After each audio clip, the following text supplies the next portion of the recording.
Uai, bicho, que engraçado. Não quis entrar, não. Tá ao vivo já.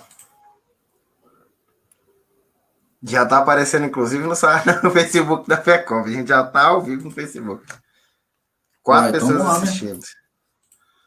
Para mim não apareceu, não, mas vamos lá, beleza. Então vamos falar com a turma aqui. Tá dando a mensagem bem que não tá, não, mas agora deu, beleza. Vamos lá. Boa noite, meus irmãos. Boa noite a todos. Sejam todos bem-vindos a mais uma reunião, né, aqui na nossa Casa FECOV. Boa noite, Rodolfo, o nosso expositor da noite, que vai estar aí trazendo um tema muito bacana para a gente hoje. E para a gente começar a nossa reunião, a gente vai estar lendo o livro Vinha de Luz, psicografado por Francisco Xavier pelo Espírito de Emmanuel. A lição que saiu, para quem quiser acompanhar, é a lição número 44, Saber como convém. E se alguém cuida, sabe alguma coisa, ainda não sabe como convém saber. Paulo. Coríntios, deve ser 1 Coríntios, capítulo 8, versículo 2. A civilização sempre cuida saber excessivamente, mas em tempo algum soube como convém saber. É por isso que ainda agora o avião bombardeia, o rádio transmite a mentira e a morte, e o combustível alimenta maquinaria de agressão. Assim também, na esfera individual, o homem apenas cogita saber, esquecendo que é indispensável saber como convém.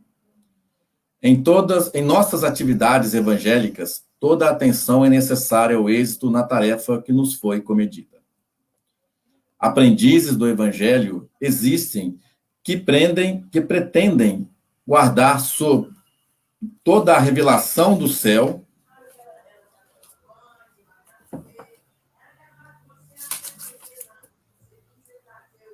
voltando aqui porque agarro duas páginas.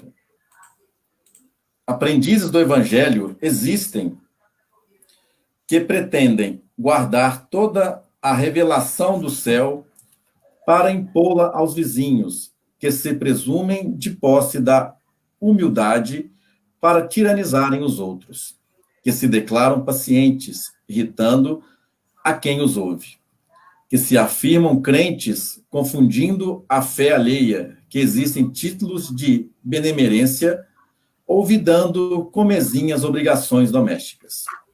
Estes amigos, principalmente, são daqueles que cuidam saber sem saberem de fato. Os que conhecem espiritualmente as situações ajudam sem ofender, melhoram sem ferir, esclarecem sem perturbar.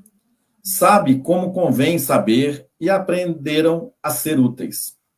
Usam o silêncio e a palavra, localizam o bem e o mal, identificam a sombra e a luz de distribuir em todos os dons do Cristo. Informam-se quanto à fonte da eterna sabedoria e ligam-se a ela como lâmpadas perfeitas ao centro da força. Fracassos e triunfos no plano das formas temporárias não lhes modificam as energias. Esses sabem porque sabem e utilizam os próprios conhecimentos como convém saber. Então, essa lição, ela fica para a nossa reflexão. A gente vai pedir aos irmãos que fechem os olhos, que elevem os seus pensamentos ao nosso Pai Maior, onde vamos fazer a nossa prece de abertura. E mais uma vez, Mestre amado Jesus, estamos aqui sedentos de aprender mais um pouco, sedentos de conhecimento, pedindo, Mestre, que nos esclareça hoje com o tema que vai ser feito, que nos ajude a entender, a interiorizar as informações que vamos ter hoje. Agradecemos, Mestre, essa oportunidade do estudo que vamos ter. Pedimos, Mestre, que continue abençoando todas as tarefas da nossa Casa FECOV, de todas as casas espíritas que estão acontecendo nesse momento também, e das igrejas que estão tendo também os seus grupos de estudo. Pedimos, mestre, pelo nosso esposo toda a noite, Rodolfo, pedindo para que ele possa continuar nos passando as suas informações, o seu estudo com clareza, para que ao final possamos ter aprendido mais um pouco. Se conosco, hoje, agora e sempre, que assim seja.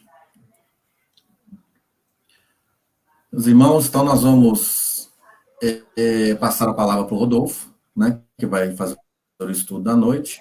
E quem quiser perguntar, é só estar colocando no chat que nós vamos passando para o Rodolfo, e o próprio Rodolfo mesmo vai estar olhando, acompanhando, e vamos estar respondendo. Ok? A gente agradece a todos a presença. Rodolfo, meu amigo, a palavra é sua. Bom estudo. Obrigado. Gente, boa noite, né? Vamos começar com boa noite para todo mundo. Vou falar nominalmente aqui, que tem pouca gente que deu boa noite, então dá para a gente nominar um por um, né? Fica mais fácil. A Gisele, Flávia, o Jorge, saudade de você, irmão. Tem muito tempo que a gente não vê.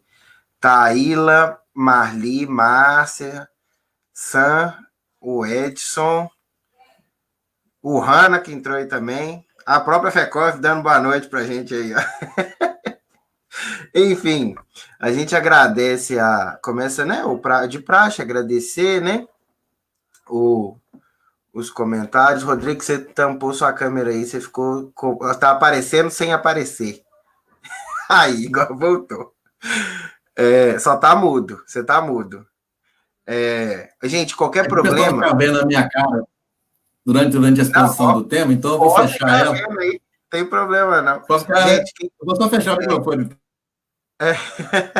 Gente, quem quiser fazer algum comentário, ou quiser perguntar, ou qualquer problema que tiver, pode falar aí pra gente, que a gente tá acompanhando aqui o chat, tá? Boa noite também a Cristina, Rosaninha, Silas, Rúbia. Gente, quem puder, se alguém quiser comentar, quiser fazer as perguntas, né, vão repetir, vocês podem ficar à vontade, tá? Eu estou acompanhando aqui junto com o Rodrigo, então qualquer coisa a gente dá né, melhor a gente vai parando e vai respondendo à medida que forem fazendo as perguntas, para a gente não deixar o raciocínio e muito à frente, né? Glória, Isabela, Willer, boa noite para vocês também. Gente, a gente não tá, que hoje nós vamos falar de Paulo de Tarso, né? O Hanna já ajudou a gente aí, né? O Jorge com o Hanna, com um complementando o outro. Vai ser Paulo de Tarso e a divulgação do Evangelho. Nós vamos tentar falar um pouquinho da história de Paulo, nós vamos contar um pouquinho de como foi a vida dele, qual foi a contribuição de Paulo nesse processo de divulgação do Evangelho propriamente dito. Mas também a gente vai falar muito, muito mesmo da questão né, nós vamos tentar adaptar a parte do que está acontecendo com a gente hoje à lição da vida de Paulo, tá? E a gente vai ver que a gente consegue adaptar isso num momento muito, muito particular da vida dele, muito significativo. Principalmente esse momento que a gente está vivendo agora, tá? De quarentena, de isolamento social, de todas essas questões, tá? Boa noite, Mazé, que está aqui, já deu boa noite. Então, nós vamos começar do começo.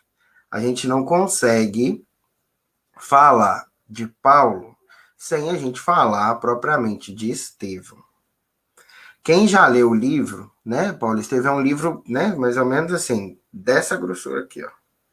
É um livro grande, dependendo da tradução, da edição, ele chega a ter 600 páginas, né, depende muito da edição. Tem edição que ele é um pouco maiorzinho, então ele acaba ficando mais fino, outros é um pouco menor, a letra menorzinha, ele acaba ficando um pouquinho mais grosso.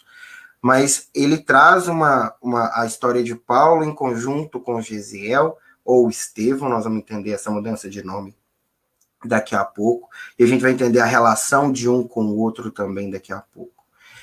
A gente vai ver também, além desses dois, a gente vai ver Abigail, também na representação do sentimento ali na história de Paulo, e de como, antes da conversão, como o sentimento tentava puxar ele para a lei de amor propriamente dita, sem necessariamente, no início, conhecer o Cristo. Nós vamos entender um pouco dessa parte também, tá? Então, a gente começa a história toda de Paulo e de Estevão, começa no livro, né? Já com o pai de Gesiel e Abigail, nós vamos explicar Gesiel e Estevão daqui a pouquinho, tá? Não precisam ficar preocupados. A gente começa a história com o pai judeu, tá ali, né, numa cidade. Vou deixar para vocês pesquisarem qual cidade no livro. Eu vou falar várias informações pela metade, para deixar todo mundo curioso, para vocês poderem buscar o livro para ler depois, tá? Ele está numa cidade que está dominada ali pelos romanos e o povo era muito oprimido. Então não era uma Jerusalém da vida em que alguns judeus estivessem lá em Jerusalém, alguns judeus ainda conseguiam andar livremente porque havia um respeito, digamos assim, um pouco maior, porque era, né, o centro ali da religião, tá? Mas nessa cidade específica não havia tanto disso. Então, ele caminhando, passa por um grupo de romanos, isso o pai, tá? E a gente vai tratar aqui nessa questão do homem representando a razão, o racional. Ele passa e ele não cumprimenta os romanos, porque ele se imagina, se eu cumprimentar, eles vão me agredir. Porque era assim na época. Então, ele pensa, não vou cumprimentar para eu passar de cabeça baixa e ficar tudo bem. Ele vai. Na hora que ele vai, os romanos falam assim, como assim você passa e você não saúda aqueles que mandam em você? E batem nele. Ele vai para a feira, compra o que tem que comprar e volta por outro caminho. Na hora que ele está voltando por outro caminho, outro grupo de romanos. Aí ele pensa, passei aquela hora, não cumprimentei, eu apanhei. Então agora eu vou cumprimentar. Na hora que ele cumprimenta, os outros romanos falam, como você ousa dirigir a palavra àqueles que mandam em você? E bate nele de novo. Vamos pegar um pouquinho, trazer um pouquinho para a nossa vida agora. Como é que tá 2020? Cada mês, se a gente for ver os memes na internet, cada mês é uma coisa diferente. Então, no março nós estamos passando, não cumprimentou, tomou uma porrada para cá. Voltou, abriu, cumprimentamos, tomamos outra. Então, a gente está vendo assim, olha a semelhança, né, guardadas as devidas proporções, mas são situações diferentes. Mas nos dois momentos ele se sente muito humilhado. É um processo de trabalhar o nosso orgulho também. Ele chega em casa, aí num ato impensado, coloca fogo numa plantação, né, numa outra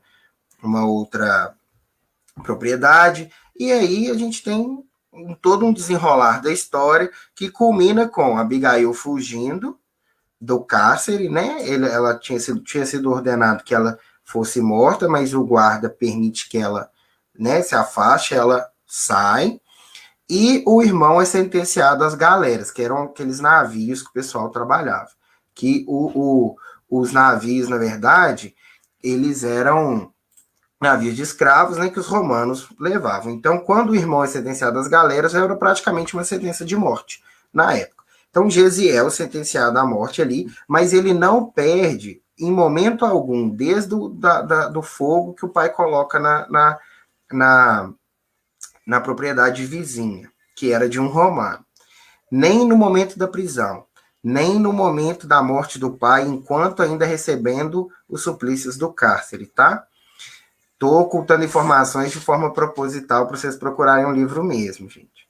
E tanto quando ele vai, né, para prestar o serviço ali, para ser, quando ele é vendido como escravo, como quando ele trabalha como nas galeras ali, né, nos navios, ele não perde, não deixa, não tira da cabeça o sentimento propriamente dito, a lei de amor, mas ela é exemplificada com conhecimento puro e simples. Aí vão prestar bastante atenção nessa fala de conhecimento puro, no conhecimento puro do Velho Testamento, interpretando e identificando lei de amor no Velho Testamento.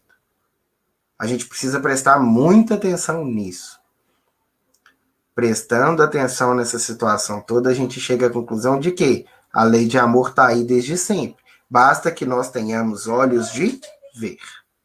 Porque Gesiel enxerga a lei de amor, espera o Messias da forma que o Cristo veio no Velho Testamento, conhecendo apenas o Velho Testamento. Isso acontece, gente, por volta do ano 34, 35. Ok? A gente, semana passada, a gente teve um problema de legenda. Eu acho que agora tá tranquilo. Acho que agora não tá aparecendo, não. Se estiver aparecendo aí, comenta pra gente que a gente acerta. tá? Acho que o Rodrigo já acertou ali, mas se aparecer, vocês podem falar.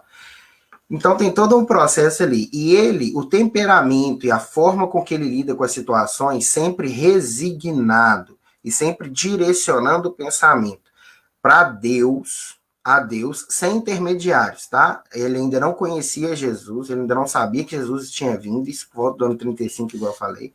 Ele não sabia que Jesus tinha vindo, não conhecia, não sabia que ele tinha existido, ele ainda esperava um Messias que viesse para salvar aqueles que foram oprimidos.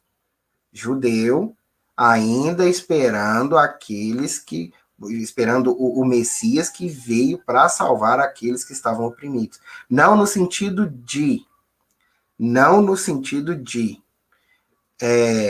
não no sentido de impor a hegemonia de Israel no mundo, né? Não nesse sentido de impor a hegemonia de Israel, mas mais no sentido de modificar, né, de tratar ali as mazelas que as pessoas têm. Gente, eu acho que essa situação das legendas, eu vi aqui vocês comentando, tá? A Márcia e a Mazé. Na configuração do seu próprio Facebook, na hora que você clica na tela, tem uma engrenagenzinha. Clica na engrenagenzinha lá, que vai ter as configurações, e aí vocês podem clicar lá para tirar as legendas. Aí tá lá, legendas geradas automaticamente. Aí vocês podem clicar lá que vai sair a legenda, tá? Podem tentar fazer isso aí que vai modificar para vocês. Ela aparece para algumas pessoas porque em cada dispositivo aparece a legenda, viu? Aí vocês dão um retorno aqui para a gente se vocês conseguiram, tá? Senão depois a gente tenta mostrar para vocês como é que funciona para tirar. Que não é a gente que está gerando aqui, não. Que eu estou acessando aqui também, tá? Aí, só para situar. Então, a gente vem. Então, ele não deixa de lado e ele espera o Messias da forma correta que era esperado. Porque, na época, havia duas interpretações diferentes sobre qual Messias viria. Um era realmente esse Messias que Gesiel esperava, né? Na interpretação do sentimento, na interpretação do espírito da letra, que estava no Velho Testamento. Então ele espera aquele Messias que vem trazer paz, consolação, que vem trazer algo novo e algo para deixar o coração mais leve. Isso vem de uma interpretação. A outra interpretação, também dos judeus, era aquele Messias que vinha no carro de fogo para pegar a hegemonia de Israel no mundo através da violência. Tá? Enquanto ainda no barco, nós vamos dar uma acelerada na história para a gente focar mais em Paulo daqui a pouco. Quando Gesiel ainda no barco, o romano contrai uma doença que estava matando muito na época e ninguém queria ficar de fora. Ninguém queria ficar de fora, não. Ninguém queria pegar aquilo ali, ninguém queria ficar perto de quem tivesse a doença. Todo mundo queria estar distante, longe daquilo, até mesmo os próprios empregados do romano, o capitão do navio, todo mundo estava afastado. Então, eles preocupados falam, quem que vai cuidar dele? Porque ninguém quer cuidar. Ele é um romano de influência, de muita influência, ele tem muito poder, mas quem vai cuidar dele? Porque nenhum de nós quer cuidar dele. É uma situação complexa, por quê? Tem uma pessoa que está ali precisando de ajuda, precisando de auxílio, e ninguém quer chegar perto dela. Tá? Não era a fala utilizada antigamente, não era lepra, tá? Não era essa doença que estava com o que o romano tinha. Tá? Era uma outra doença lá. Então, quem que vai cuidar? E aí, Gesiel, por já ser conhecido por esse trato mais leve, mais suave, mais sutil, ele é levado até o romano para cuidar do romano. E ele cuida dele como se nada de ruim pudesse acontecer. Ele cuida dele como se ele estivesse cuidando de um irmão, de um pai ou de um filho. Ele trata aquele romano com o máximo de carinho e cuidado. E o romano consegue se restabelecer. Só que quando ele consegue se restabelecer, quem contrai a doença é Estevão. No caso, ainda com o nome Gesiel. E ele é afastado, e ele é afastado do romano, afastado dos outros, e gera-se uma discussão no barco sobre como eles lidariam com aquela situação. O romano decide libertar ele, e quando ele é libertado, né, ele é encontrado por uma outra pessoa que estava tentando assaltar ele, mas acaba direcionando ele para a casa do caminho, onde lá estava o Simão Pedro. Simão Pedro, apóstolo de Cristo. E numa das conversas, Simão fala com ele, eles ainda conversando, Simão fala com ele, mas o Messias já veio. E apresenta para ele o Cristo. Mas Gesiel já tinha nas ações, nas próprias ações e no sentimento, a lei de amor exemplificada ali em cada mínima atitude, mesmo antes de conhecer Jesus. É isso que a gente está falando. A interpretação de todo o ensinamento sendo de acordo com o sentimento é muito diferente. Consegue nos fazer alçar voos maiores e direcionamentos melhores. É isso que a gente precisa focar nessa parte da história. Porque ele não conhecia Jesus em pessoa, ele não tinha ouvido falar de Jesus até aquele momento. E ele já exemplificava tudo que Jesus tinha trazido para a gente. Tudo, sem nenhuma exceção. Amor aos inimigos, perdão das ofensas, amar o próximo como a ele mesmo, quando ele cuida do romano como se fosse um filho, como se ele estivesse cuidando de um irmão, de um pai, com o mesmo carinho, ele cuidava de uma pessoa que ele desconhecia. E era a pessoa que era dona dele. Literalmente, antigamente, haviam-se donos, né? Eram donos dos escravos, era dono dele. E ele cuida dele com um amor incondicional. Isso é o que Jesus traz para a gente, que a gente precisou de Jesus para que a gente enxergasse toda essa situação que a gente está vivendo hoje, que a gente viveu há muito tempo atrás, mas que se a gente for ver, ela se resolve de forma, às vezes, muito simples, com olhares pequenos para dentro da gente. Quando Gesiel conta para Simão Pedro qual foi aí a história dele, como que ele tinha chegado até lá, aí Simão Pedro passa para ele e fala com ele, você poderia adotar o nome de Estevão, e ele aceita o nome de Estevão. Enquanto isso, Abigail está sumida. Ninguém sabe onde a Abigail está. Ele adota o nome de Estevão, conhece as escrituras ali, passa a estudar a mensagem de Jesus, estudar o evangelho ali, e no caso eles liam as anotações de Levi, que é Mateus, que está com o nosso nome aqui, né? Quando a gente abre a nossa Bíblia, está lá com o nome de Mateus.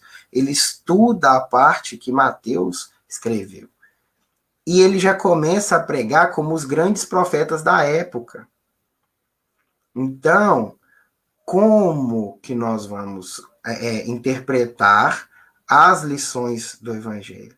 Onde que a gente vai encaixar aquilo que a gente está lendo? Como que a gente vai pensar no próprio Evangelho mesmo?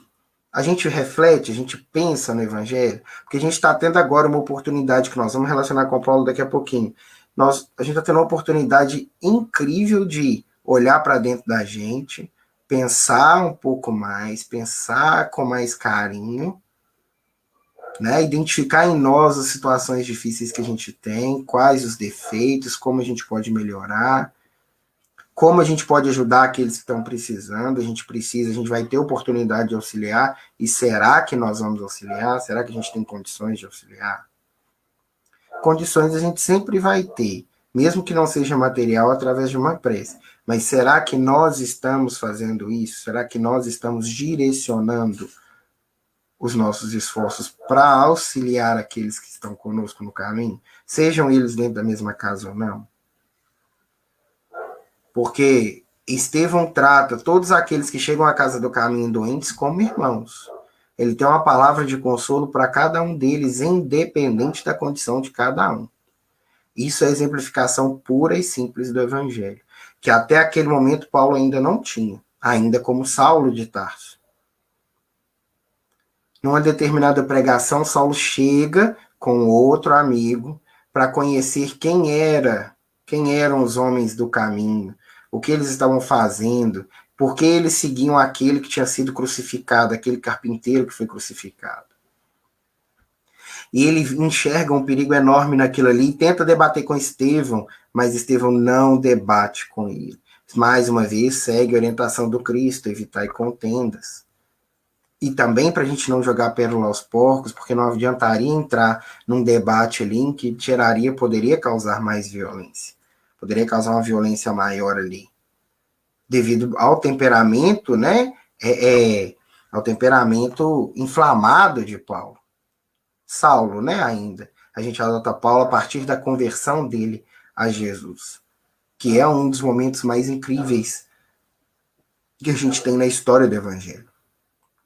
Então, a gente tem todo um momento ali de debate em que Saulo tenta impor, tenta trabalhar ali, e aí Saulo, com a visão do Messias guerreiro, ele não consegue imaginar e nem informar na cabeça, nem formar uma opinião, nem concluir que aquele Cristo que veio, aquele carpinteiro que foi crucificado é o verdadeiro Messias. Saulo não compreende, não consegue acreditar e nem concordar com a situação dessa. Porque como que eu sou igual ao outro? Não. Saulo, já doutor da lei, cotado para assumir o templo de Jerusalém, cotado aí para ser um dos grandes da raça, falava como profeta. Como que vai ter alguém que vai falar que eu sou igual ao outro? É o orgulho sobressaindo de forma muito nítida. Em quais momentos da nossa vida o orgulho sobressai? Onde está esse orgulho que está aparecendo aí? Dentro de mim eu tenho um Estevão e um Saulo brigando, degladiando ali para ver quem vai ganhar? O Evangelho brigando ali. O Evangelho não briga, né, gente? Eu brigando com o Evangelho. Eu pensando ali que tá errado, que não tá diferente, não é aquilo ali que é para acontecer. Como é que tá? Isso é para cada um refletir, para cada um pensar consigo mesmo o que a gente está fazendo. Porque quando a gente fala, né? A gente vê o tema Paulo e a divulgação do Evangelho. A gente vai pensar só nas viagens de Paulo, né? Nas cartas que ele mandou, na forma que ele, né, nas igrejas que ele fundou. Mas o Evangelho, a lei divina, está em todo lugar, em todas as situações. E em tudo a gente consegue tirar, no mínimo, um aprendizado. Então, a vida inteira de Paulo, a gente precisa passar em revista ali, olhar direitinho o que aconteceu. E, consequentemente, a vida, claro, de Jezeel, de Abigail, que a gente vai ver daqui a pouco. E Saulo tenta entrar nesse debate e não consegue. Não consegue. Porque Estevão se recusa a debater. Se recusa a entrar numa batalha verbal com Saulo. Qual o sentido daquilo ali? É a mesma coisa que acontece conosco. O Evangelho está esperando. Jesus está esperando para a gente. Então, enquanto a gente ficar questionando naquele questionamento assim, você está errado. Está ali Jesus pedindo para a gente o tempo inteiro. Resignação, fé, confiança, dedicação, amor com o próximo, amor com o inimigo. E a gente está ali, está errado, eles se calam e aguardam o nosso momento.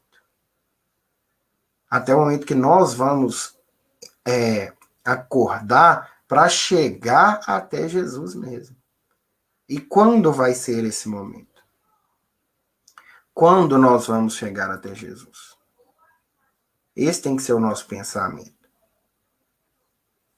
No livro, Emmanuel apresenta para a gente, né, o caso também de Saulo, que ele tinha uma noiva de nome Abigail.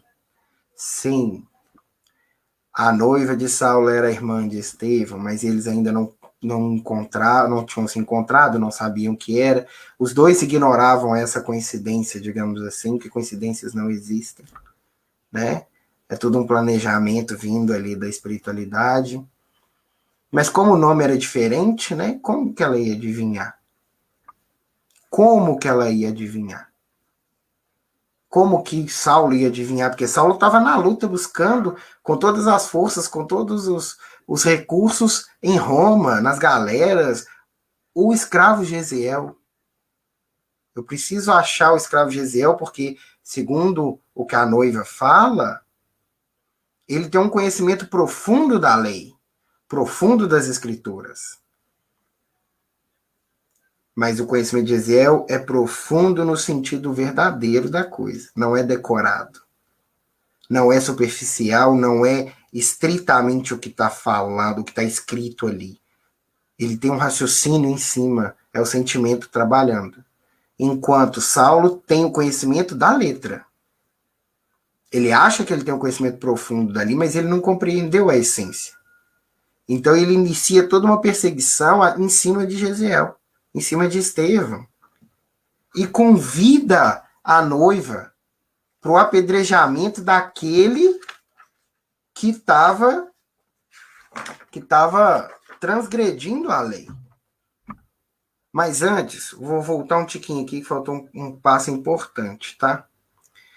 Ainda quando eles estão debatendo lá no Sinédrio, lá, né, o Templo de Jerusalém, né, o Sinédrio, que era o foco da religião ali naquela época, eles estão debatendo ali, Saulo apresentando os argumentos, mas Jesiel rebatendo com como se estivesse iluminado, como se fosse o próprio Cristo falando, né, iluminado pela espiritualidade ali, falando com uma forma muito tranquila, enérgica, mas tranquila, né, rememorando ali o que Jesus orienta, o que Jesus fala, de forma muito tranquila, mas com uma profundidade, um nível de sentimento impressionante, com um amor indescritível também. E tem uma fala dele que a gente precisa guardar e gravar para que a gente interprete todos aqueles que estão à nossa volta como irmãos, que Jesiel ou Estevão, né, ele fala o seguinte para Saulo: um dia vocês vão compreender que para Deus, Israel significa a humanidade inteira.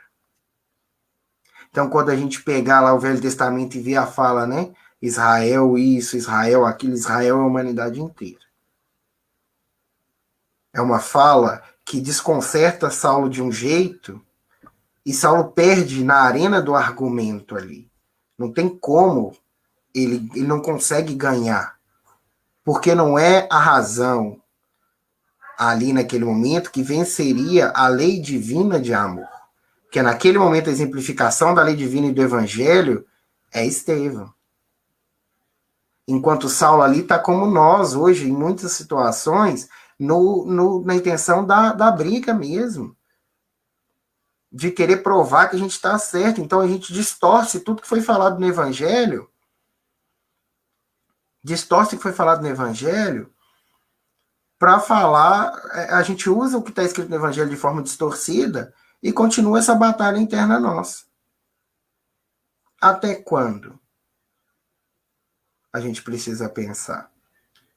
Até quando eu vou pensar assim? Até quando eu vou continuar distorcendo o ensinamento, distorcendo o que o Cristo falou, distorcendo o que está acontecendo, distorcendo tudo que eu leio, que eu ouço, das palestras que eu vejo, dos livros que eu leio. Vou distorcer e adaptar para que eu saia sempre como o mocinho, como o certo da situação. Até quando a gente vai pensar isso? Até quando nós estaremos dessa forma? E aí, Saulo inicia ali um processo que perdura por muito tempo. Ele inicia a perseguição aos cristãos, cria um abismo entre ele e o Cristo, e esmurra Estevão no rosto.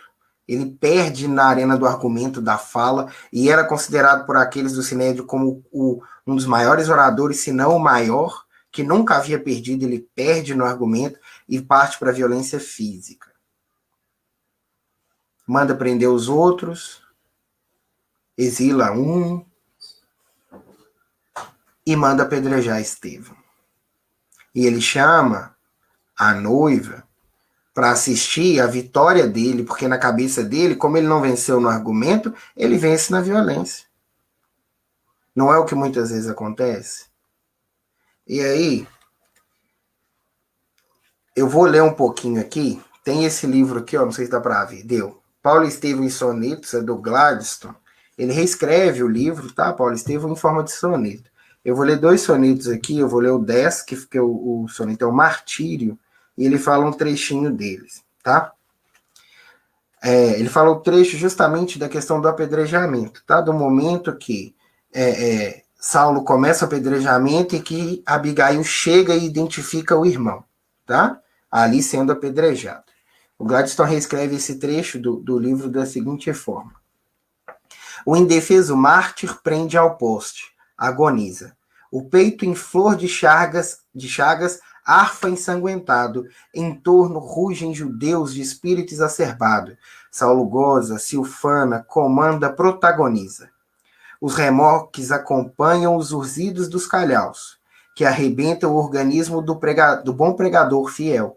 Mas eis que ouve-se algo, uma frase. É Gesiel. Abigail, desalentada, parece surgir do caos. Espíritos vão e vêm, mãos o acariciam. Estevão perdoa em Cristo aos irmãos que o supliciam. E Jesus lhe aparece em glória, prenúncio da vida em céu.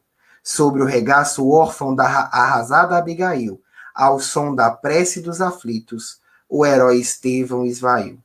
E Saulo, o promissor, é o vil, torturado réu. Naquele momento ali, a gente gosta de falar que é um dos grandes chamamentos de Paulo que ele recebe do Cristo. Um dos grandes chamamentos. O primeiro, que a gente gosta que a gente tem, entre vários que ocorreram, a gente consegue sacar alguns grandes, né? O primeiro, a pregação de Estevão na Casa do Caminho. O segundo, a disputa, que ele mesmo acha que é disputa no Sinédrio, que não foi uma disputa. Foi apenas uma oportunidade de esclarecimento que ele não buscou. Entra o terceiro chamamento, agora.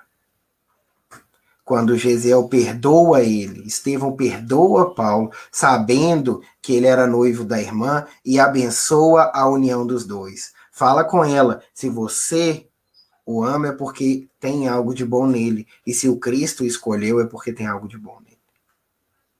Isso é exemplificação do evangelho. Mas ele abandona a Abigail. E ele vai se torturando cada vez mais. Se torturando. Isso é todo um processo que nós vamos fazendo conosco. Quanto mais a gente nega o evangelho, mais a gente se tortura. Mais a gente passa por situações difíceis. Estevão passa por N situações. Mais para frente, descobre aí que Abigail... Depois de um tempo, ele retorna a Abigail, descobre que ela havia se convertido ao cristianismo por conta do irmão, porque ainda não existia o termo, tá, gente? O cristianismo. O termo ainda não existia, foi criado um pouco depois, alguns anos depois, por Lucas, tá? Isso está também no livro Paulo e Estevão. Nós não vamos chegar nessa parte da criação propriamente dita. Abigail desencarna e ele empreende, então, uma caçada a Ananias, aquele que foi o responsável, na visão dele, encarnado ainda, pela conversão de Abigail. Mas aquela dor ali, aquele quarto momento, grande momento de chamamento do Cristo para ele, falando, olha, a gente está aqui, eu estou aqui, e de mão estendida, porque a noiva está ali sofrendo, passando por situações difíceis, tranquila, aquela paz de espírito que Gesiel tinha, que Estevão tinha, agora em Abigail, mesmo à beira da morte. A exemplificação do evangelho do Cristo, mais uma vez batendo a porta de Saulo. Mais uma vez ele negando. Porém, essa é a última negativa que ele tem. Porque na quinta vez, ele, indo a caminho de Damasco, partindo a caminho de Damasco, dessa vez ele encontra o Cristo. E aí nós vamos ler, mais uma vez, do Paulo Estevão em Sonetos, talvez o soneto que mais mexe com a gente, um dos mais bonitos que a gente já viu. O título do soneto é Revelação. A passagem, né, que norteia ele é: eu sou o bom pastor, conheço as minhas ovelhas e elas me conhecem. Isso está no Evangelho de Mateus, no capítulo 10, no versículo 4. E o Gladstone relata assim o momento do encontro de Saulo com Jesus às portas de Damasco. 4 homens em caravana, camelos e montarias, em demanda a Damasco a sinistra expedição, reprimir o cristianismo, noutras liças, a missão, a começar pelo extermínio do afamado Ananias. De repente, o sol cede o reino, Mesmo a pino perde em luz. Saulo vislumbra, ouve, cambaleia, vai ao chão. Um amor incomparável personifica o clarão. Quem és tu? Tu me persegues. Eu te amo, sou Jesus. Remorso, felicidade, angústia, veneração. Tudo colide na alma em genuflexa reação. O que se passa com Saulo? Demétrio pergunta a Jacó. Delírio, ilusionismo, sortilégio, maldição? Confia, entra em Damasco, dir-te-ão tua missão. E ele, o cego, tremente, humilhado, feliz e só. E ali passa o primeiro isolamento, vamos usar um termo, né, próprio, né, que está mais em evidência nossa hoje. O primeiro isolamento de Saulo. O primeiro isolamento dele após a conversão. A primeira reflexão que ele faz na vida dele. Porque depois de alguns dias ele fica isolado numa estalagem, cego mesmo, sem enxergar nada, até que Ananias chega para buscar ele e aplica um passe nos olhos dele e fala, foi amando do Cristo. E aí cai uma escama dos olhos dele para mostrar que antes ele era cego realmente, agora ele enxergava. Agora ele via. Ali começa toda uma modificação que vai fazer com que ele sinta aquele Cristo de forma tão intensa como ele sentia Moisés lá atrás. Porém, agora ele vai passar a interpretar todas aquelas coisas por conta do sentimento. Através do sentimento. A gente tem a fala, eu sempre confundo quem falou. Tá? Eu sempre me perco, se é Francisco de Assis ou se é Santo Agostinho, sempre confundo, que fala o seguinte, pregue o evangelho, se necessário, use palavras. Estevão pregou o evangelho a vida inteira, mesmo sem conhecer o evangelho, conhecendo o evangelho só mais próximo do final da vida. Sem precisar falar, até aquele momento ele pregou o evangelho. Depois, quando foi necessário que ele falasse, ele falou o evangelho. Mas ainda assim, a palavra dele tinha força, porque ele exemplificava o evangelho nas mínimas ações e nas mínimas atitudes. Isso é a exemplificação do evangelho. Isso é a divulgação do evangelho. Em pequenos momentos,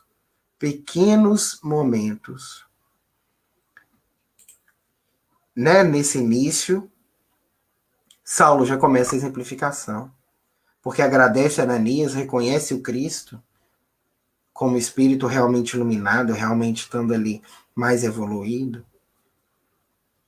É nesse momento ali que começa a divulgação do evangelho a partir de Paulo. Porque a gente acha que só começa a divulgação quando ele começa as viagens.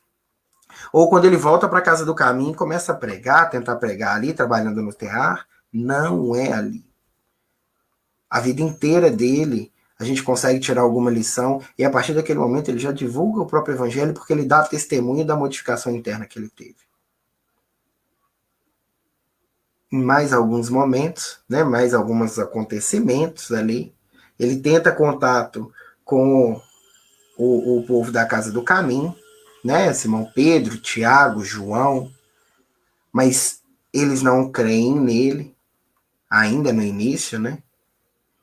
Ele decide voltar a trabalhar com o tear, né, tecelão. Tem até uma música, né, que trata né, que fala dessa parte dessa história de Paulo. Então, assim, a gente precisa buscar aí entra um momento que eu acho, que a gente acha assim, sendo um dos mais importantes e que vai trazer muito para o que a gente está vivendo agora. Ele decide, então, ir para o deserto, trabalhar nos teares do deserto, se isolar para que ele, e aí é por livre e espontânea vontade, tá, gente? Ele se isola para que ele reflita nas próprias atitudes, nas próprias ações, nas próprias situações que aconteceram com ele, nas próprias decisões, principalmente porque ele mesmo expediu várias ordens de perseguição, de morte, de tortura. Ele vai para o deserto para poder refletir e permanece lá por alguns anos, refletindo em cima do evangelho. E aí nós vamos trabalhar muito em cima do que a gente está vivendo hoje. O nosso isolamento nesse momento tem sido forçado, entre aspas, né? de certa forma, forçado. Mas nós não vamos falar forçado pelo governante ou pelo vírus, nós vamos falar que é forçado por nós mesmos. Porque se não estivéssemos doentes espiritualmente falando, não estaríamos doentes fisicamente falando. Então a gente precisa refletir nesse sentido, nessa situação. Não adianta nada eu saber que Paulo divulgou o evangelho em 50 mil igrejas, criou 200 mil igrejas espalhadas, né? A gente está exagerando no número, né, gente? Claro. Mas que ele mandou carta para Coríntios, Hebreus, né? Para o povo de Corinto, de Corinto, né? Para os Efésios, né? Para a comunidade de Éfeso que está lá, para os romanos, para a igreja de Roma. De que adianta a gente saber isso tudo? De que adianta a gente saber isso tudo se a gente não aplicar essa situação na nossa vida? Se a gente souber disso tudo e não aplicar, nós vamos estar nos assemelhando a Saulo, tá? Tirando a violência com o outro e nos violentando intimamente. Então, ele vai para o deserto para olhar internamente para ele. E esses momentos que nós estamos vendo de isolamento é propício para que a gente olhe para dentro de nós. Nós vamos repetir o que a gente falou lá no início do estudo, para que a gente veja o que tem de errado conosco, o que nos incomoda, o que eu preciso melhorar, o que eu preciso direcionar. Essa é a nossa oportunidade, a nossa grande oportunidade de identificar o que está acontecendo. E aí? Nós estamos aproveitando essa oportunidade? Ou nós vamos esperar passar essa questão aí do vírus para chegar daqui 1 ano, 2 anos, ter outro vírus para forçar a gente a voltar para dentro de nós de novo?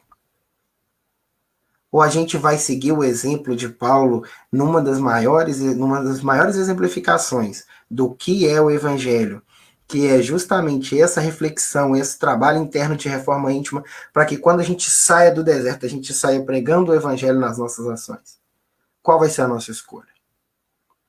Porque naquela situação ali, em que ele estava no deserto, ele encontra um casal, Áquila e Prisca, que tem uma música, inclusive, que é muito bonita na voz do Tim Vanessa, né? Billy é o nome da música. Depois vocês procurem, por favor.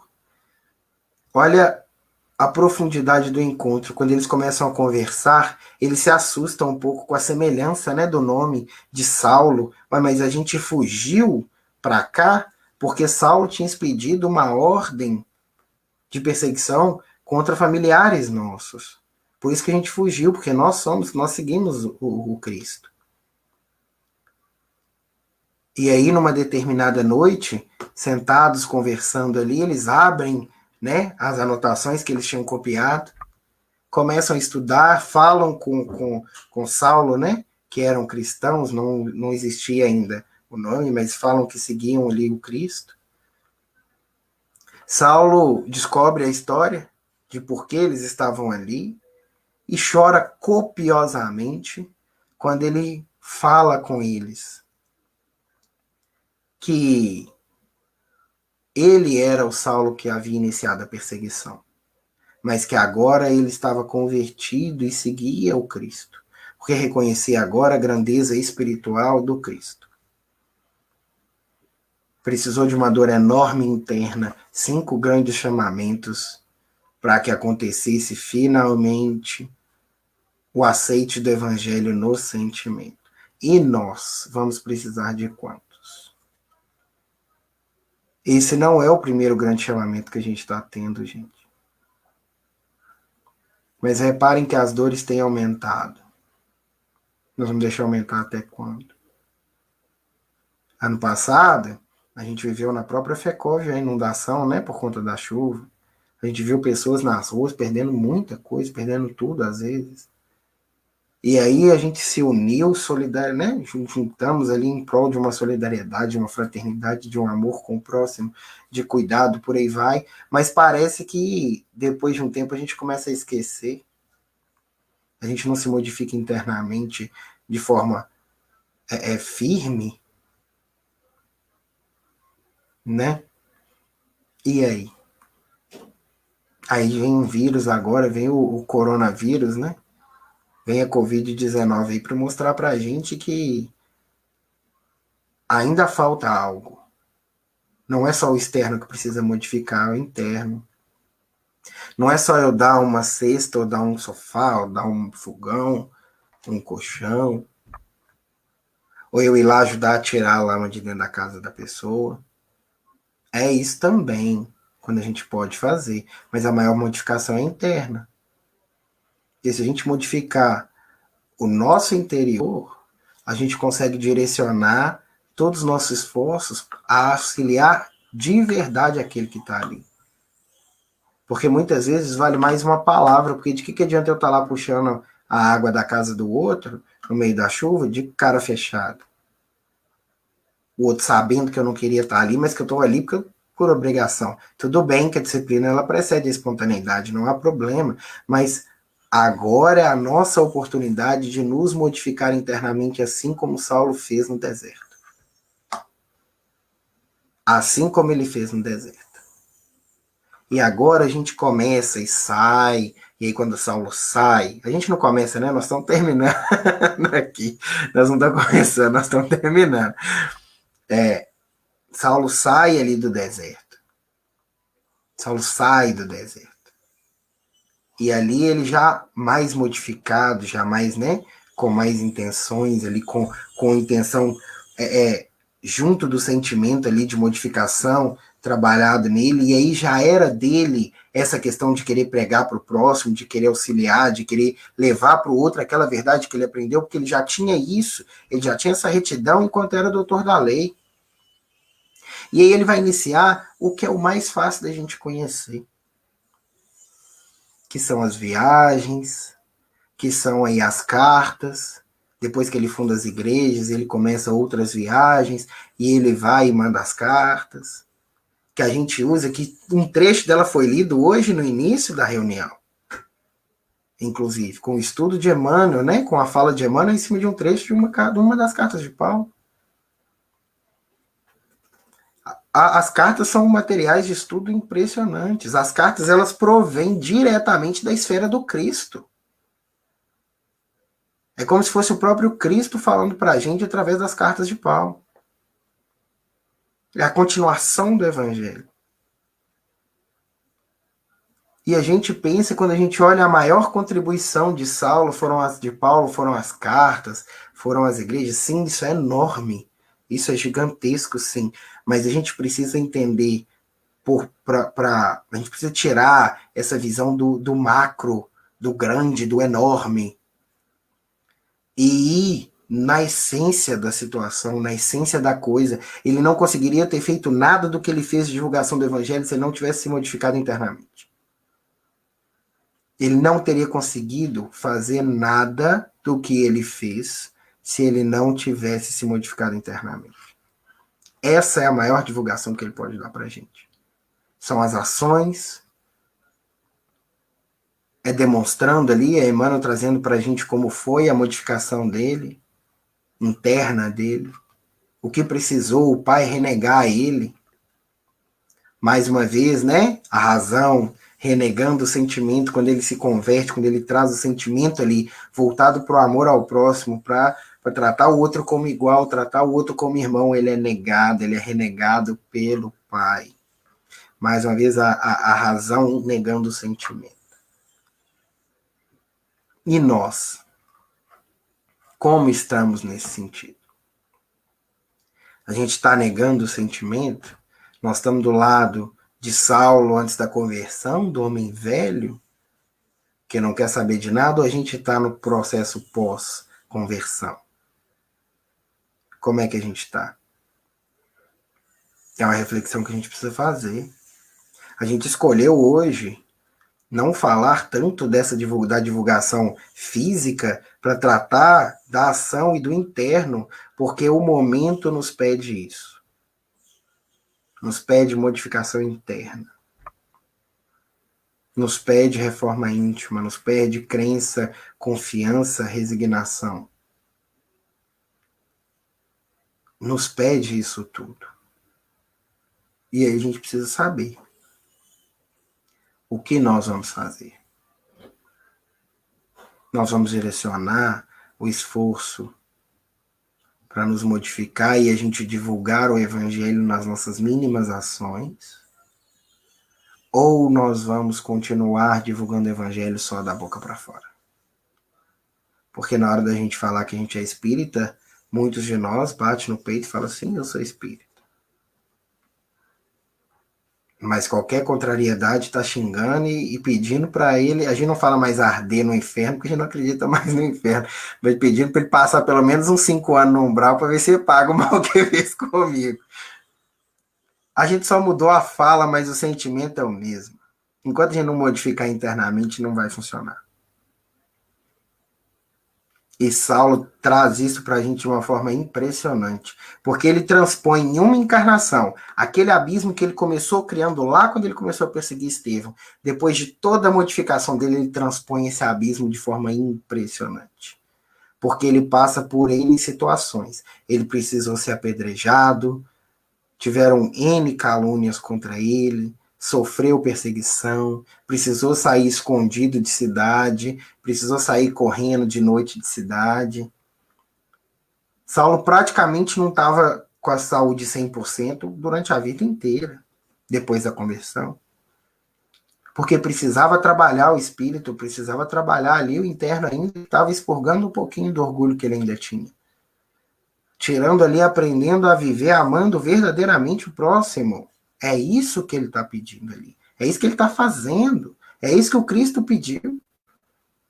Se modifique internamente, que as coisas vão funcionar. E as coisas para ele funcionam de uma forma incrível, porque consegue fundar ali, né, as primeiras igrejas, digamos assim, os primeiros templos. A gente está usando essa palavra de igreja, né, gente? Por falha de... Não é falha, mas é pobreza de linguagem humana, tá?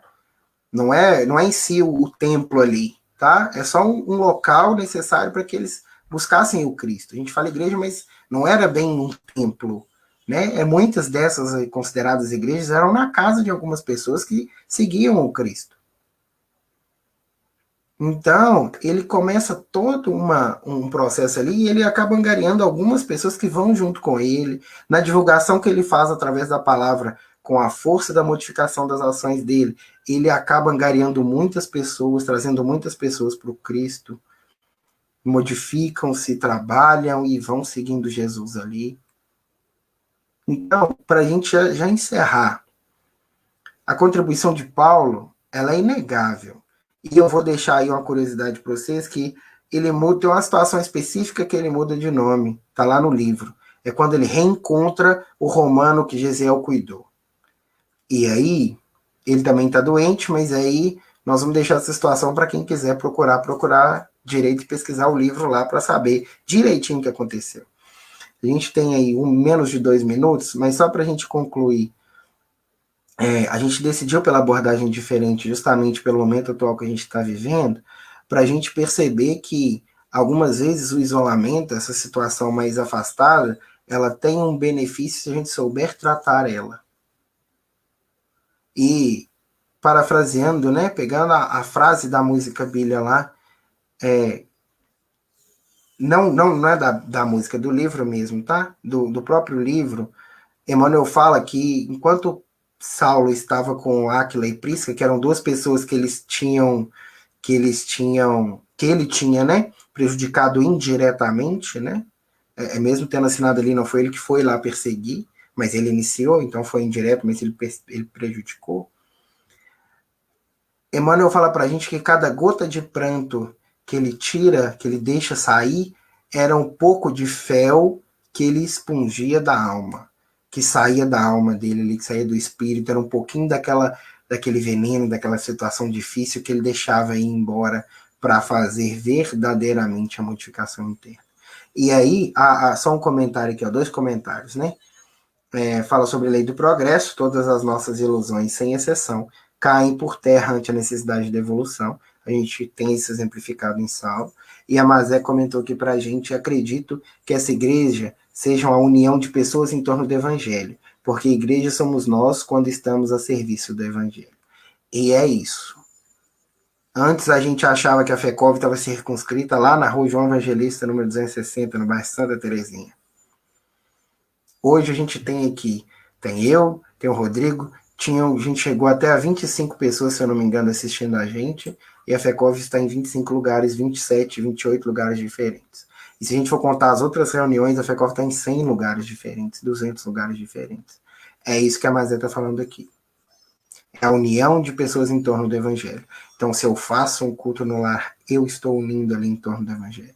Então, para a gente deixar o que a história de Paulo nos deixa de reflexão é isso. Principalmente para esse momento que a gente está vivendo. O momento de isolamento é propício para que eu trabalhe internamente o Evangelho, para que eu saia daqui, como foi falado lá, não só por Paulo, lá foi demonstrado por Paulo, mas foi falado também. Pregue o Evangelho, se necessário, use palavras. E Paulo só usou a palavra quando foi necessário. Porque quando não foi, ele soube se calar depois da conversão. Ele soube se calar e deixar que o trabalho falasse por ele mesmo. E que as suas ações fossem a exemplificação do Evangelho, que ele fosse uma carta viva do Cristo. Tá? Gente, nós vamos agradecer a presença de todo mundo, as participações. Ei, Isaura, boa noite. Aqui também Isaura comentou.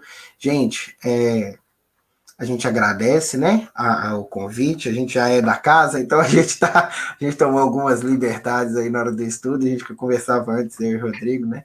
Gente, obrigado, eu passo a palavra de volta aí pro Rodrigo. Agradecemos, né, gente, ao Rodolfo pelo tema de hoje. Realmente é um tema que tem, assim, se for abordar mesmo sobre Paulo, né, Estevão e tudo, acho que pelo menos umas 2 horas de palestra, no mínimo, a gente tem, né?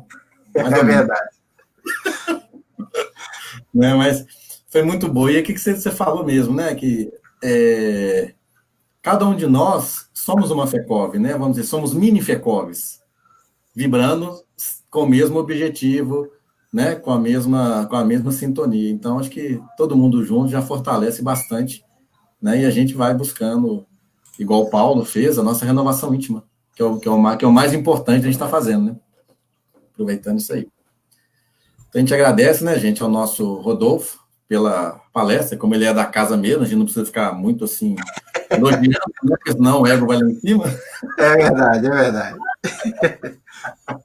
Mas realmente foi muito bom o tema abordado. A forma que foi abordado esse tema foi muito interessante mesmo, né?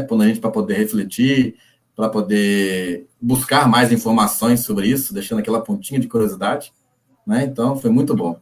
Então, a gente agradece a disponibilidade e o estudo de hoje. A gente vai, então, agradecer também a presença de todos vocês que estiveram aqui hoje, né? E a gente vai estar depois disponibilizando, o vídeo já está disponibilizado no Facebook, para quem quiser rever a palestra, e quem quiser também copiar essa palestra para alguém que não pôde ver hoje, né? Vai estar à disposição também dentro do nosso Facebook. E a gente coloca também dentro dos grupos, depois dentro da casa também, para o pessoal assistir, se for o caso. Ok? Então, a gente vai fazer nossa prece de encerramento aqui, pedindo que fechem os olhos para a gente estar elevando o nosso pensamento ao nosso Pai Maior e agradecendo, Mestre amado Jesus, por essa grande oportunidade que tivemos hoje, desse ensinamento de hoje, desse esclarecimento, que com certeza Paulo foi um exemplo para a gente, né, de superação, de mudança, de comportamento. Então, a gente tenta se espelhar nele também para buscarmos a nossa melhora íntima, a nossa renovação, o nosso melhoramento moral que tanto precisamos. Agradecemos, mestre, também pelo apoio que as tarefas da casa que tiveram hoje receberam, direcionamento por sua parte, com seus trabalhadores, seus mentores, para que tudo corresse da forma que o Senhor tanto deseja. Pedimos, mestre, pelo nosso Rodolfo, que, como hoje disponibilizou o tempo dele, fez um estudo com carinho para a gente, para que ele possa estar recebendo as energias de paz, de amor, que ele possa estar também se fortalecendo cada vez mais nessa divulgação do teu evangelho, dos teus ensinamentos. Pedimos, mestre, para que a nossa semana também possa transcorrer com a tranquilidade e pedimos para que abençoe a todos nós. Seja conosco, hoje, agora e sempre, que assim seja. Graças a Deus. Assim seja. Rodolfo, meu caro, muito obrigado de novo. Né? Boa semana. Boa semana para você também e para vocês, gente. Obrigado pela participação aí, para quem estava com a gente, viu? Beleza. Gente, boa semana para vocês também. Grande abraço a todos. Fiquem todos com Deus. Com Deus, gente.